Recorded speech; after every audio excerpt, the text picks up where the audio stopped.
Hey Spirit-led financial seekers, welcome back to another video.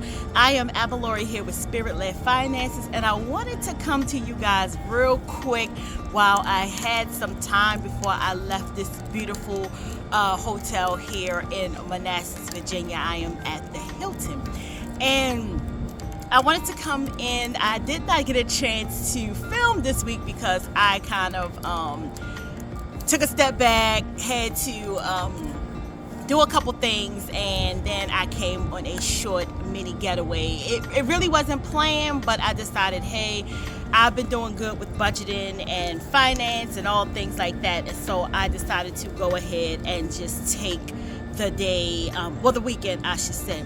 But today we are going to be talking about having a debt-free mindset. And if you see me looking down, obviously you guys probably can see I have my notes here, so I am going to use them to help me get through this video with you guys. But again, welcome and thank you for joining me. So today we are going to be talking about understanding the power of having a debt-free mindset and cultivating a debt-free mindset. And the one thing that I want to tell people is what you define as a debt-free mindset is significant to you, and it is important to your financial success. And so for me, having a debt-free mind is simply meaning I'm just making sure that I think about how my life is going to be once I come out of this mini debt that I am in. And I call it mini debt because I don't like to give energy to things that are negative, and so even though it's debt, I'm just going to classify it as something that I can overcome and get over.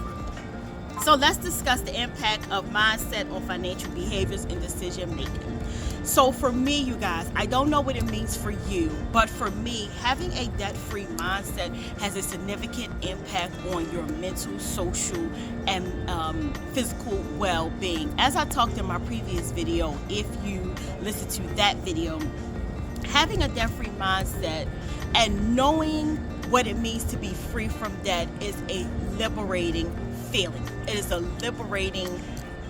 It's liberating just to think, once I pay off all these debts, I can finally do the things that I want to do. I want to be able to travel. I want to be able to give more. I want to be able to spend time doing the things that I love. And it also means I get to spend time with the people that I hold dearly and close the most, because I don't have to continuously keep working just to pay off debt.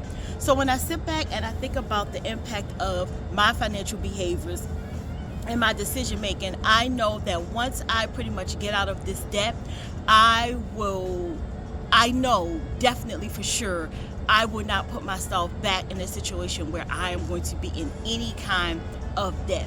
Outside of my mortgage and my student loans, I would consider myself tentatively being debt free. It's not much I can do about student loans because, again, it's whatever it's going to be, whether we're able to pay them back, whether we're paying them back sporadically, whether the government is going to get rid of them, or if we are just, some of us is just going to be in the, not default, but it's going to be deferred. And the mortgage, unless, for all intents and purposes, a lot of us fall into some money, we inherited some money, we win the lottery, we hit the jackpot. 9 times out of 10, those of us who carry a hefty mortgage are going to be in this 30-year term unless we decide to sell our house. I know for me personally, it was a thought. I'm not going to say it's still not a thought, but I have a few reasons why I should keep my home business, so I've built up quite some equity in it. I can always use it for a business. I can rent it out. So me looking at getting out of this type of debt was solely because I just didn't want to be in this type of debt anymore. But just kind of seeing what the market is, the possibilities of what I could do with my home, I'm leaning to the option of more than likely not selling it. So when we discuss our financial behaviors and our decision making, one thing that I want to encourage you all to do is, of course, take a look at your finances now. Take a look where you were 6 months ago, if you are still in the budgeting process, if you are still trying to get out of them. Think about what your life was like 5 months ago, 6 months ago, to where it is now. Have you been able to free up some money? Have you been able to shore up some money to be able to at least do something that you like to do? Now, this doesn't mean put yourself in more financial debt. So when I say to you is look at the spending habits, your spending behaviors for one. What are you spending your money on? Is it frivolous things? Is it things that's not going to bring you wealth? Is it things that is here today, gone tomorrow? And those things that I'm talking about, we all know about. I'm talking about the purses that us women buy that we may wear 1 or 2 times, the shoes that we bought that we've probably only worn once and they still look like they have never been worn at all. You may have bought them twice and you spent a lot of money on it. Are you looking for show? Are you buying for show? Are you buying the latest car for show? And it's putting you in debt. So sometimes we have to think about our spending behaviors, our financial behaviors as we're going through this debt process. And for some of us, it means I don't care about the latest Mercedes-Benz. I don't care about the latest BMW. I don't care about the latest car, because the cars that I have now do just fine. And to me, cars is a material that definitely depreciates. It sucks money out of you, especially if you have to, we're always constantly getting our cars fixed and maintenance and things like that. So, I want you to think about your financial behaviors in your decision-making process. And so, there are quite a few of us that follow people that we know that are in their debt-free journey or who were debt-free. We can think about several, people that we see on YouTube who are now out of debt. They're more so now into savings and investing.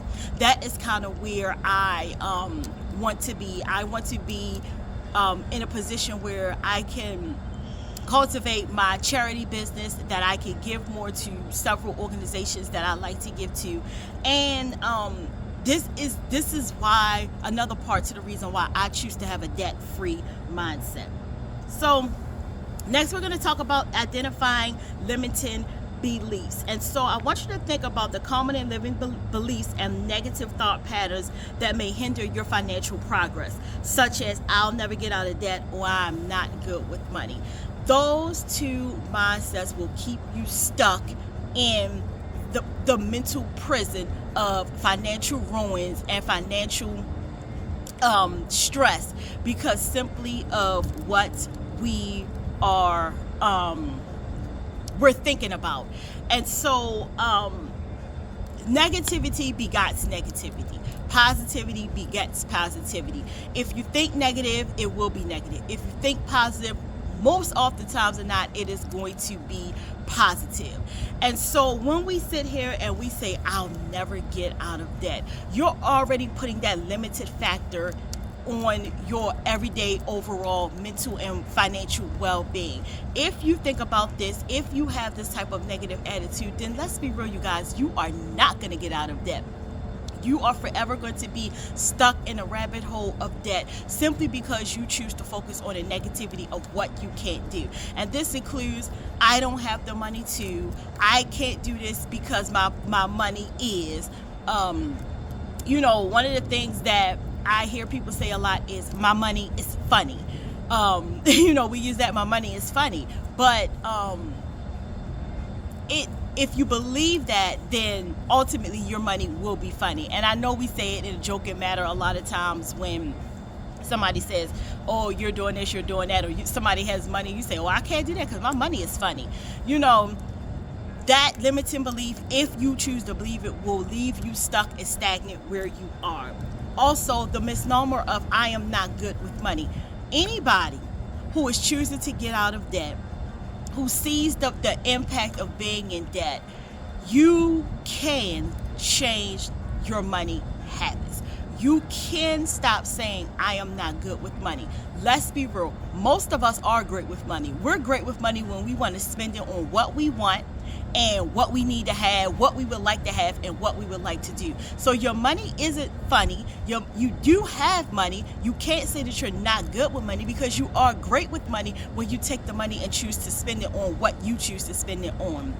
And again, going back to, a lot of us are spending money on frivolous things that don't matter. So when we say we're not good with money, no, we're not good with money because we can't go out here and spend it the way that we want to freely spend it. But in essence, you are good with money for what you want to purchase, what you want to do. You are great with money.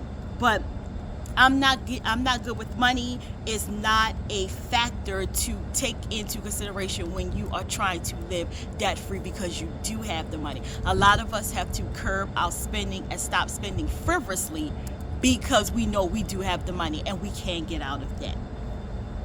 So the last thing is, well, not the last thing, but shifting your perspective. One thing that I'm encouraging you all to do is to start with gratitude, visualization, and affirmations. Gratitude, just wake up and say thank you to whatever higher power, whatever higher source that you believe in. For me, I believe in God, so I simply say thank you, God, for waking me up this morning. Thank you for handling my finances. Thank you for forgiving me for when I have taken the money that you have given me and I have not spent it according to your will. I think everybody should wake up and pray some type of prayer, give some type of thank you to that higher source, and whatever your higher source is, because it is without this higher source, we would not be where we are, and that is trying to get ourselves out of debt. So significantly, all the time, I always thank God. I thank him, you guys, even when I go do my side hustles, my side jobs, and they I make, I always set out a goal that when I do my side hustles, especially with my delivering medication, my goal is to always get out and make at least 50 or better in delivering my medication. If I hit 50 on the mark, you guys, I thank God. I thank God for him, and I thank God for the surplus that he gave me. If he gave me $51, if he gave me $52, I thank him for that $1, $2, or $3 surplus that he gave me, because he did not have to give it to me. I thank God for when I do deliver medications to individuals. Some of those people are on a fixed income, and they may give me a $1 or $2 tip. Sometimes I take it, sometimes I don't take it. But even if I do take it, or if I don't take it, I simply say thank you, God, for the monies that you have given me. Sometimes, a lot of times, if I know that they're elderly people that typically on a fixed income, I don't take the money. And that's just because I on my full-time position as a nurse, I dedicate, my life to helping the elderly. And one of the things that I do heavily invest in is Meals on Wheels. And so I know, for me, if I roll up to somebody's house, and again, I'm not going to sit up there and say my perception is always right. I'm not going to sit up here and say, well, because they look like they live a certain way, that they don't or do have it. I'm not going to say that, because I don't know everybody's finances. But when it comes to the elderly population, a lot of them are on a fixed income, and a lot of them are on a budget, and a lot of them don't have the financial support that they may have thought they would have had back in their younger days. So for me, my assessments could be wrong. These people could very well have great money and just choose to live where they live, and vice versa. But if the spirit in my heart says don't take that $2, or don't take that $1.50, or they say, well, this is all I had, thank you, if it wasn't for you, I wouldn't be able to get out and get my medicine, then 9 times out of 10 I don't take the money. Now, if for some people that is an absolute insult when they give you something and they don't take it. So you have to, for me, I have to assess the situation. But getting back to gratitude, visualization, and affirmations. I do affirmations. I do visualize what my life is going to be like. I am sitting here in the Hilton Hotel in Manassas, Virginia. Now, y'all may say, well, the Hilton is You can kind of stay at some of the Hiltons for, a lower price. But for me, it's not about, yes, it's about the hotel. I love Hiltons. I love the experiences that I get in Hilton.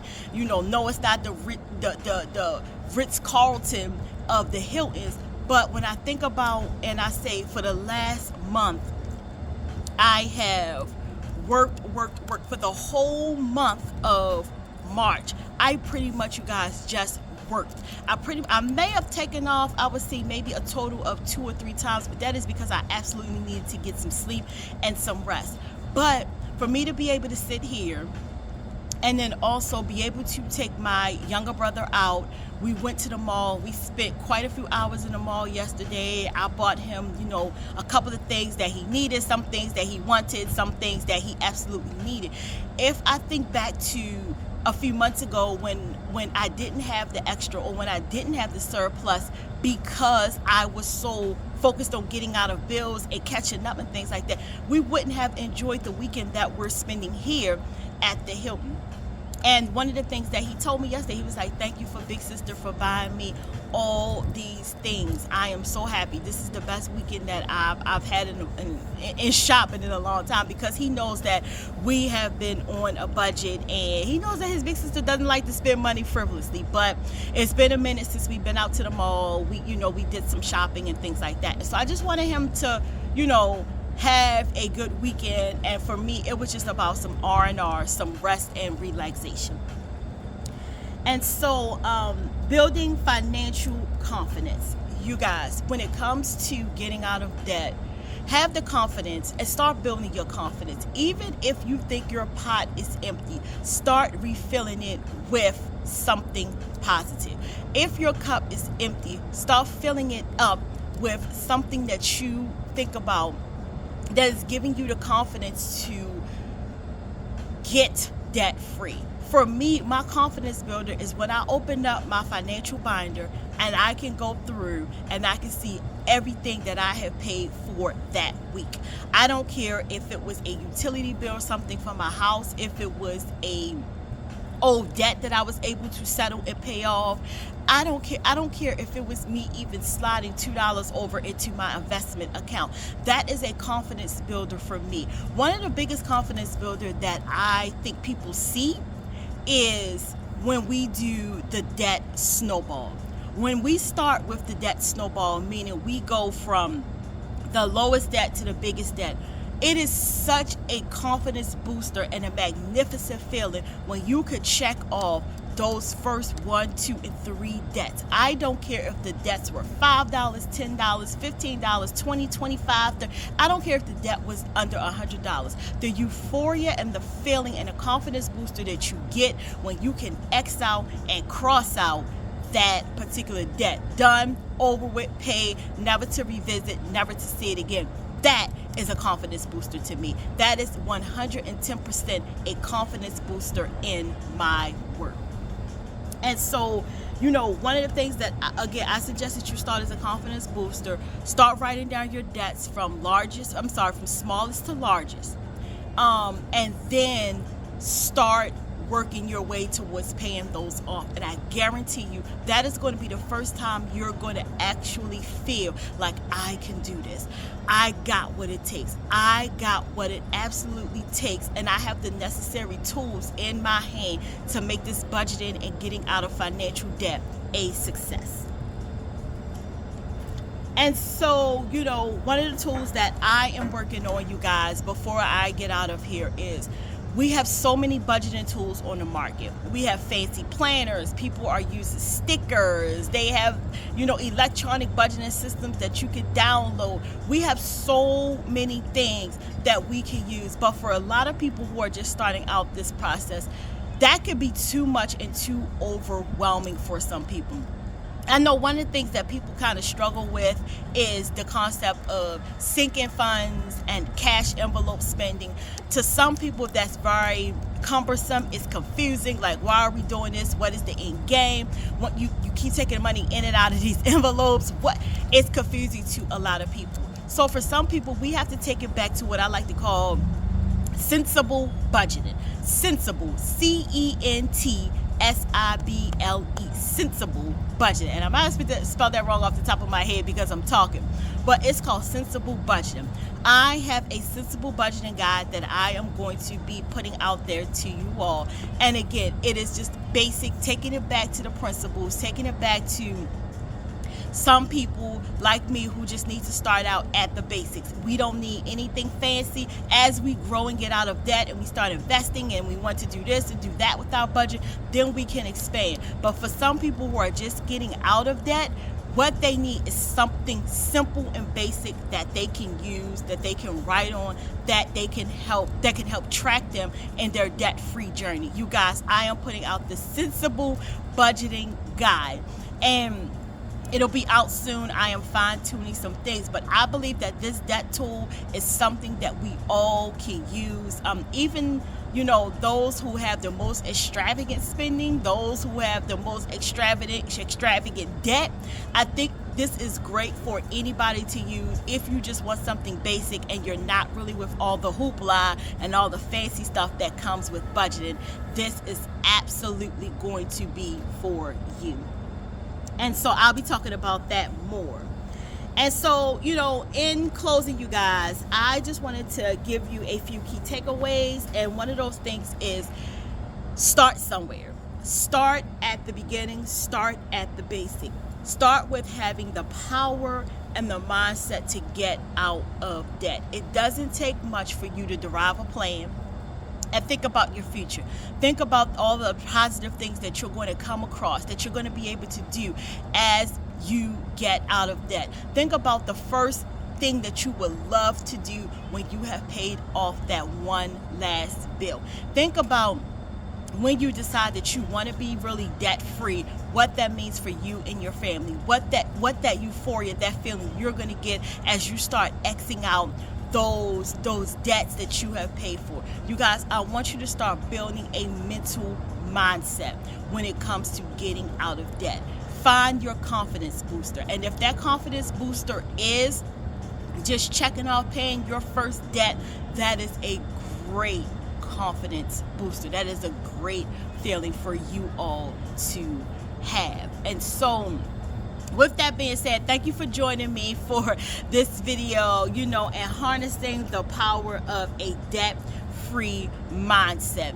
And again, if you have any questions or you just want to comment, feel free to share, subscribe, comment below, and let's keep the conversation going. And tell me some things that you're going to do to give yourself the confidence booster that you need to get out of debt. And until the next time, I am Avalori signing off here at the beautiful Hilton in Manassas, Virginia, where you can see the sun is shining. It's about 60 degrees. High is going to be about 68, I believe. And it is just a magnificent, glorious day. And I am out of here to go work on my own budgeting for the week and the accomplishments that I have had. I will be posting an update to that, you guys. So with that being said, I am signing off. Have a wonderful, wonderful week coming up ahead, and I'll see you on the next video from Spirit Led Finances. Talk to you soon.